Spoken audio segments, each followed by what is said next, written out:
মানে এভাবে থাকবো বল দেখিনি? তুই তো এখন পর্যন্ত কোনো কাজ সম্পূর্ণ করতে পারলি না রে। জমিদার মশাই, আপনাকে বুঝতে হবে, এটা রাজবাড়ির হিসাব। চাইলেই তো আর যখন তখন ওই রাজবাড়িতে ঢোকা সম্ভব হয় না, তাই না?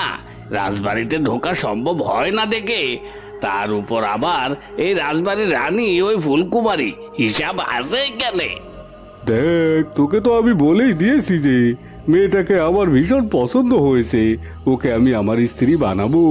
আর তার জন্য তোর যা করা লাগে তুই তাই করবি।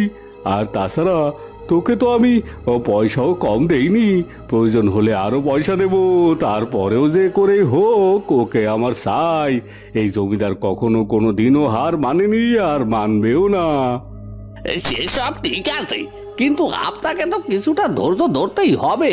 আর আমার তো লোকজনও সে রকম ভাবে গোছানো হয়ে গেছে, এখন শুধু কিছুটা সময়ের অপেক্ষা আর ওই রাজবাড়ির ভেতরে প্রবেশের অপেক্ষা। তারপর আমি আপনার কাজটি করে দিতে পারবো। আমার শুধুমাত্র চিন্তা হচ্ছে আমার গ্রাম নিয়ে। ওখানে আমি সব কিছু রেখে এসেছি, কজন লোকে জমিদার বাড়ি পাহারা দিতে বলে এসেছি, আর এখানে এসে এতটা দিন সময় কাটাচ্ছি। তবে যাই হোক, ওই মেয়েটার জন্য আমি আরো অনেক সময় নষ্ট করতে পারবো। তারপর ওই মেয়েটাকে আমার চাই চাই। তবে জমিদার কর্তা, আপনি আরেকটি বার ভেবে দেখতে পারতেন, এই রূপনগর রাজ্যের রানী যদি কোনোভাবে কোনো দিকে ভুল হয়ে যায় তাহলে কিন্তু বড় বিপদে পড়ে যাব। আর তাছাড়া আপনি চাইলে আরো অনেক সুন্দরী মেয়ে আপনার জন্য খুঁজে দিতে পারি। তোকে না কতবার বলেছি আমি অন্য মেয়ের কথা শুনতে চাই না। আমার যেহেতু এই ফুলকুমারীকে পছন্দ হয়েছে, ওই ফুলকুমারীকেই আমি আমার বউ বানাবো। আর কখনো কোনো দিনও ও অন্য মেয়ের কথা বলবি না। আর এই ফুলকুমারীকে যেভাবে পারিস আমার কাছে নিয়ে আসবি, আর এটাই আমার শেষ কথা।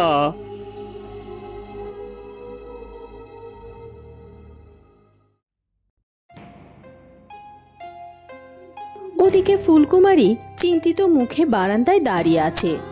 একে তো এই রাজ্যের উপর বিপদের আশঙ্কা, তার উপর আবার নতুন করে এই সন্ন্যাসিনীর ব্যাপারটা। এই বিপদের সাথে কি এই সন্ন্যাসিনীর কোনো যোগসূত্র আছে? মায়ের কথা মতো তো বুঝলাম ওই সন্ন্যাসিনী নিজে থেকেই রাজপ্রাসাদে এসেছিল আর এই রাজ্যের বিপদের ব্যাপারে জানিয়েছিল, আর সে এই রাজ্যের বিপদ দূর করতেও চেয়েছিল। তাহলে এভাবে কাউকে কিছু না বলে হুট করে কোথায় বা চলে গেল, বুঝতেই পারছি না কিছু। আর তাছাড়া এই সন্ন্যাসিনীকে তো আমি একটিবারের জন্য দেখতেও পেলাম না। কে ওই সন্ন্যাসিনী, কোথা থেকেই বা এসেছে? এই সব কিছু জানাটা আমার বড্ড দরকার ছিল। আচ্ছা, এমনটা নয় তো যে ওই সন্ন্যাসিনী নিজেই আমাদের রাজ্যে বিপদ ঘটাতে চায়? হয়তো বা কোনো মতলব নেই সেই রাজপ্রাসাদে ছলে বলে কৌশলে এসে তার থাকার ব্যবস্থা করেছে তার কার্যসিদ্ধি করার জন্য। আর তার কার্যসিদ্ধি হয়ে গেলে হয়তো আবার চলেও যেতে পারে। আর এই সব কিছু নিয়ে তো আমি কোনোভাবেই নিশ্চিন্ত হতে পারছি না। আমার মনে হয় আমার একবার সাধু বাবার সাথে দেখা করা উচিত। সাধু বাবার কাছে জিজ্ঞাসা করলে হয়তো বা আমার সব প্রশ্নের উত্তর আমি পেয়ে যাব। আমাকে একবার সাধু বাবাকে স্মরণ করতেই হবে। তখনই দাসী সেখানে হন্তদন্ত হয়ে এসে হাজির হয়। এ কি দাসী, কি হয়েছে কি? তুমি এমন হন্তদন্ত হয়ে এখানে ছুটে এলে যে? আর এভাবে হাঁপাচ্ছই বা কেন? মায়ের শরীর ঠিক আছে তো? মায়ের কোনো ক্ষতি হয়নি তো?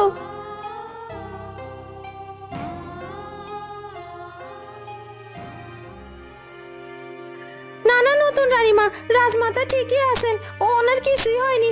আসলে আমি আপনাকে একটা খবর দেওয়ার জন্য এভাবে ছুটে এসেছি। কি খবর দিতে এসেছিস, তাও আবার এমন হন্তদন্ত হয়ে? কি হয়েছে তাড়াতাড়ি বলো। রানীমা, রানীমা, ধোয়া, কালো ধোয়া, কালো ধোয়া আর কালো ধোয়া।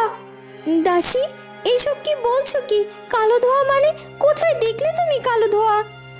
রানীমা, ওই যে অতিথিশালা থেকে কালো ধোয়া বের হচ্ছে। আর ওই যে ওই সন্ন্যাসিনী, উনি অতিথিশালা থেকে কালো ধোয়া বের হচ্ছিল। আর ওই সন্ন্যাসিনী, তার মানে ওই সন্ন্যাসিনী আবার কি কোনো অঘটন ঘটিয়ে গিয়েছে এই রাজপ্রাসাদে? জানি না ওই সন্ন্যাসিনী আমাদের রাজপ্রাসাদে নতুন করে ঘটাতে চলেছে কিনা। তবে ওই সন্ন্যাসিনী যে রাজপ্রাসাদে ফিরে এসেছে নতুন রানীমা।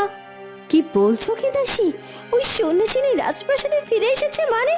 ওকে তো রাজপ্রাসাদে খুঁজেই পাওয়া যাচ্ছিল না, হঠাৎ করে অল্প সময়ের মধ্যে কোথা থেকে এলো? আচ্ছা ঠিক আছে, কিন্তু বলো তো সে এখন কোথায় আছে? নতুন রানীমা, ওই সন্ন্যাসিনী ওই অতিথিশালার ভেতরেই আছে, আর সে ওই কক্ষের মধ্যে আগুন ধরিয়ে দিয়েছে আর কি সাধনা মাধনা করছে। আর আমার তো সব থেকে বেশি অবাক লাগছে একটা জিনিস ভেবে, আমি ওই কক্ষের বাইরেই ছিলাম, কোনোভাবে সেখান থেকে নড়িনি, কিন্তু ওই সন্ন্যাসিনী কি করে আবার কক্ষের ভেতরে এলো সেটাই তো বুঝতে পারলাম না। কি বলছো কি দাসী? ওই সন্ন্যাসিনী এখন ওই কক্ষের মধ্যে আছে আর ওখানে বসে যজ্ঞ করছে, তুমি ঠিক দেখেছো তো? হ্যাঁ রানীমা, হ্যাঁ আমি ঠিকই দেখেছি, ওই সন্ন্যাসিনী ওই কক্ষের মধ্যেই আছে আর সেই কক্ষের মধ্যে বসে বসে যজ্ঞ করছে। আপনি এক্ষুনি চলুন, আমার সাথে চলুন, তাহলে আপনি নিজের চোখে সব কিছু দেখতে পারবেন। ঠিক আছে, তাহলে চলো, তাড়াতাড়ি চলো।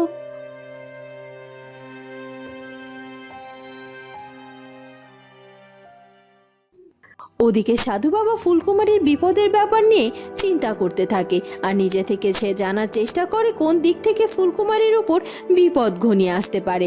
আর সে একটু দেরি না করে ধ্যান সাধনা করে আর কিছুক্ষণের মধ্যেই সে জানতে পেরে যায় সবটা। এ কি, এটা আমি কি দেখছি?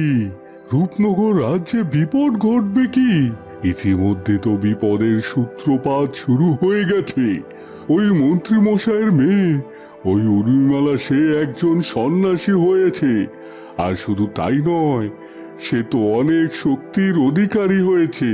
আর সে তো চুপচাপ দাঁড়িয়ে নেই, সে তো ইতিমধ্যে রূপনগর রাজ্যের রাজপ্রাসাদে অবস্থান করছে।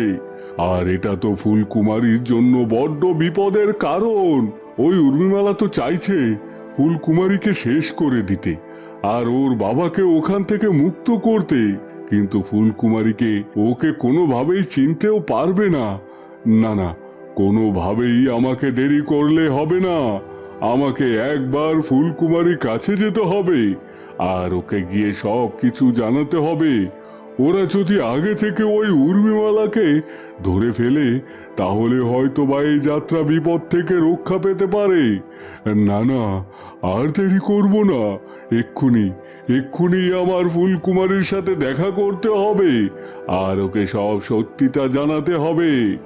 এই কথা বলে সাধু বাবা ফুলকুমারীর কাছে যাওয়ার জন্য তার শক্তি প্রয়োগ করে আর সে অদৃশ্য হওয়ার চেষ্টা করে, কিন্তু কোনোভাবেই সে অদৃশ্য হতে পারে না। এটা কি হচ্ছে? আমি আমার শক্তি প্রয়োগ করে অদৃশ্য হওয়ার চেষ্টা করছি, কিন্তু কোনোভাবেই তো আমার শক্তি কাজ করছে না। এরকম তো এর আগে কখনো হয়নি। না না, নিশ্চয়ই আমার শক্তি প্রয়োগে কোনো ভুল হয়েছে, আমাকে আবার চেষ্টা করতে হবে। এই কথা বলে সাধু বাবা আবারও তার শক্তি প্রয়োগ করে অদৃশ্য হওয়ার চেষ্টা করে, কিন্তু কোনোভাবেই সে অদৃশ্য হতে পারে না। আর তখনই সে দেখতে পায় তার আস্তানার চারপাশে আগুনের বেষ্টনী দেখা যাচ্ছে। সাধু বাবা এই সব কিছু দেখে ভীষণ অবাক হয়ে যায়। এটা কি দেখছি? আমার আস্তানার চারপাশে এভাবে আগুনের কুণ্ডলীর বেষ্টনী কিভাবে সৃষ্টি হলো? কে কে করলো এটা? আরে আগুন দেখে তো আমি বুঝতে পারছি এটা কোনো শুভ আগুন নয়, অশুভ আগুন। আর অশুভের ছায়া পড়েছে দেখে আমি আমার শক্তি প্রয়োগ করতে বাধাপ্রাপ্ত হচ্ছিলাম। কিন্তু কে কে আমার উপর এরকম ভাবে শক্তি প্রয়োগ করলো?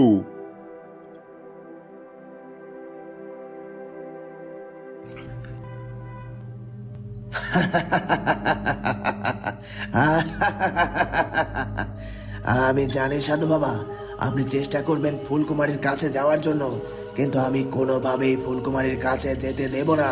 এর আগে আপনি অনেকবার ফুলকুমারীকে সাবধান করেছেন, শুধুমাত্র আপনার জন্য ফুলকুমারী কোনো ক্ষতি করতে পারেনি।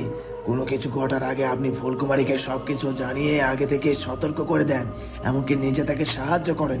কিন্তু এখন ফুলকুমারীর ক্ষতি করতে গেলে আমাকে আগে আপনাকে আটকাতে হবে, কারণ আমি খুব ভালো করেই জানি আপনাকে আটকাতে পারলে ফুলকুমারীকে আমি অর্ধেকটা দুর্বল করে ফেলতে পারবো। আর আপনি যদি ফুলকুমারীকে কিছু না জানাতে পারেন, ফুলকুমারী কিছুই জানতে পারবে না। আর ফুলকুমারী যদি কিছু নাই জানতে পারে তাহলে বুঝতে পারবে না যে ওর আঘাতটা কোন দিক থেকে আসতে চলেছে, আর এবার যে ফুলকুমারীর সময় শেষ হতে চলেছে। আর তাই তো আপনাকে বাধ্য হয়ে এভাবে আটকাতে হলে আমাকে আপনি অনেক শক্তি দিয়ে আঘাত করার চেষ্টা করবেন, কিন্তু কিছুই করার নেই। সব কিছু বুঝে ওঠার আগে আমি আপনার সব পথ বন্ধ করে দিয়েছি। আর যখন আপনি মুক্ত পাবেন তখন দেখবেন সব কিছু শেষ হয়ে গেছে আর কিছুই করার থাকবে না। আপনার ফুলকুমারী এবার সাধু বাবা কোনোভাবেই আপনি বাঁচাতে পারবেন না। আর ফুলকুমারী, তুমি তোমার সাধু বাবাকেও আর পাশে পাবে না। আর তাই তো তোমার সময় শেষ এখন। দেখো তুমি কি করে। আসসালামু আলাইকুম গাইস, সবাই কেমন আছেন? আশা করি সবাই অনেক অনেক ভালো আছেন। তো দীর্ঘদিন অসুস্থতার কারণে বাড়ি থেকেও বাইরে হইতে পারতেছি না, আপনাদের জন্য ভিডিও তৈরি করতে পারতেছি না। আজকে এখানে চলে আসলাম আমাদের এলাকায় আর কি। আমাদের এলাকায় একটা বেরির পাশে, আমাদের এদিকে আর কি, বেরি না সরি, হ্যাঁ ফিশারি আর কি। আমাদের এলাকায় ফিশারির অভাব নাই, অনেক ফিশারি।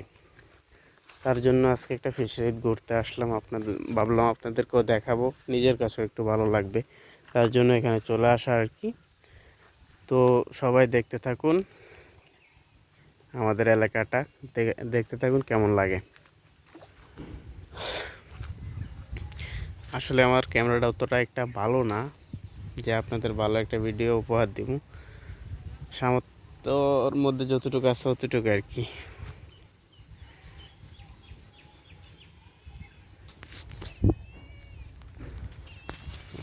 আমাদের এখানে আবার ভিউটা অসাম, সেই লাগে এই আর কি। তো গাইস, রোজা রমজান মাস চলতেছে, অনেক দূর হাঁটাহাঁটি করে এখানে আসলাম, এখন আবার চলে যেতে হবে। চলো সবাই বাড়ির দিকে যাই। দেখো আমাদের এলাকাটা দেখাইতেছি, তোমরা দেখতে থাকো, ভিডিওটা এনজয় করো কেমন।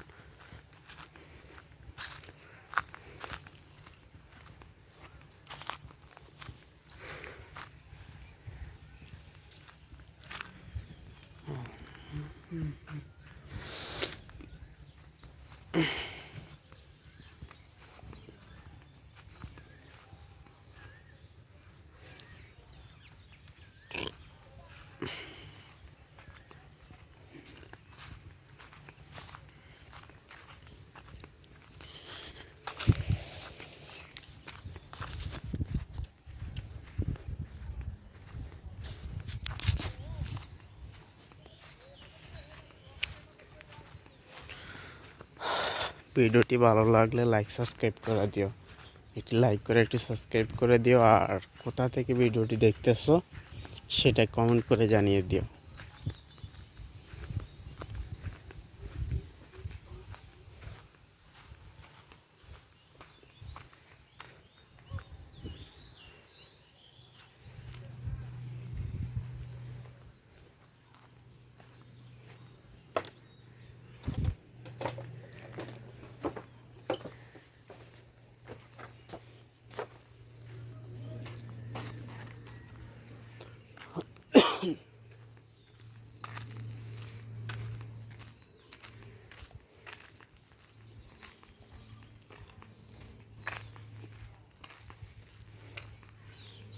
এখানে একটু বসা যাক, এখানে ফল আছে, ফলে একটু বসি।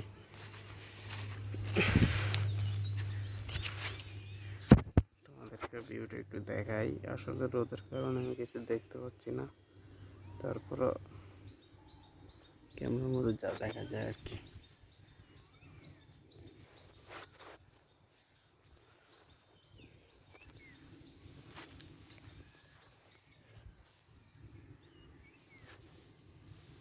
ভাই ভালো ক্যামেরা নাই, সামর্থ্যের মধ্যে নাই, সামর্থ্য হলে একদিন কিনবো, এমন না যে ফ্যামিলির অবস্থা তো বেশি ভালো না যে ফ্যামিলির উপরে চাপ দেবো।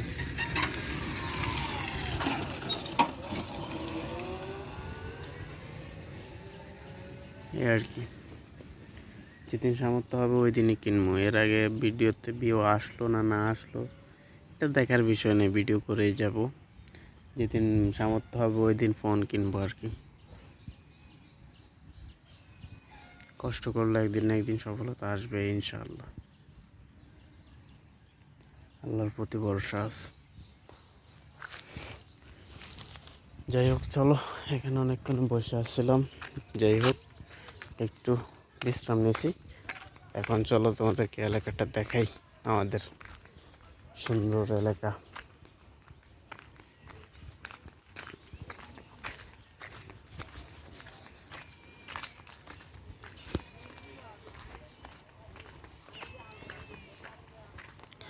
আসলে গাইস, ভিডিওর মধ্যে কথা অত বেশি বলতে পারতেছি না, কারণ কি গলাটা অনেক ব্যথা হয়ে আছে, এজন্য। তোমরা ধৈর্য সহকারে ভিডিওটা দেখতে থাকো।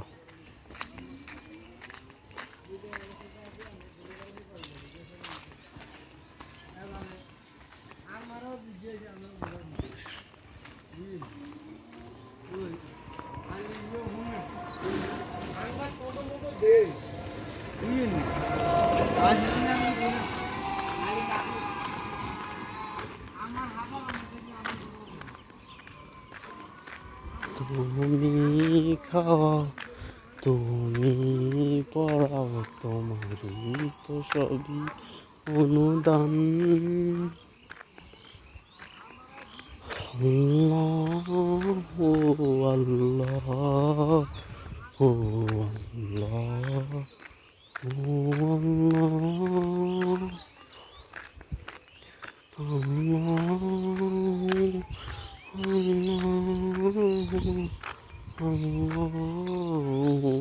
আল্লাহ।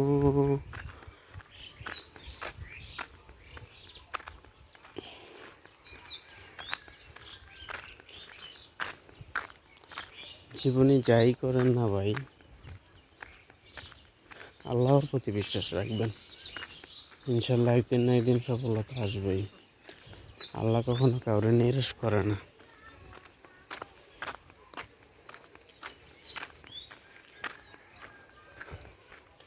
আল্লাহ কখনো কাউরে নিরাশ করে না, হয় জিতিয়ে দেয় নয়তো শিখিয়ে দেয়।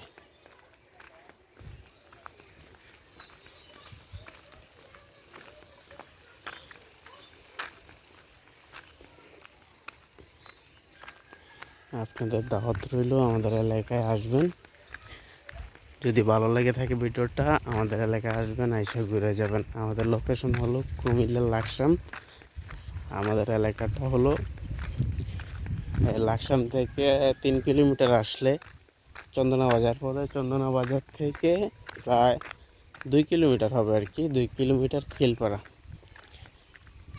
এই এলাকাটা আসলে আমাদের এলাকাটায় ঘুরে যেতে পারবেন।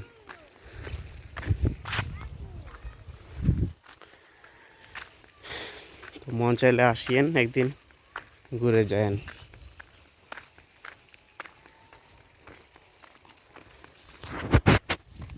ভিডিওর মধ্যে অনেক ভুল ত্রুটি, মানে আমি তো এত বেশি গুছিয়ে কথা বলতে পারি না। ভিডিওর মধ্যে অনেক ভুল ত্রুটি থাকতে পারে। যদি কোনো ভুল ত্রুটি হয়ে থাকে, ক্ষমার দৃষ্টিতে দেখবেন।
তুমি খাও, তুমি পড়ো, তোমারই তো সবই অনুদান।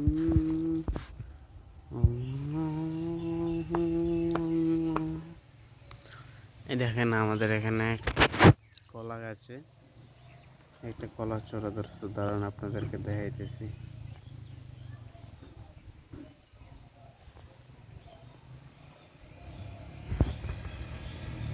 এই যে দেখেন,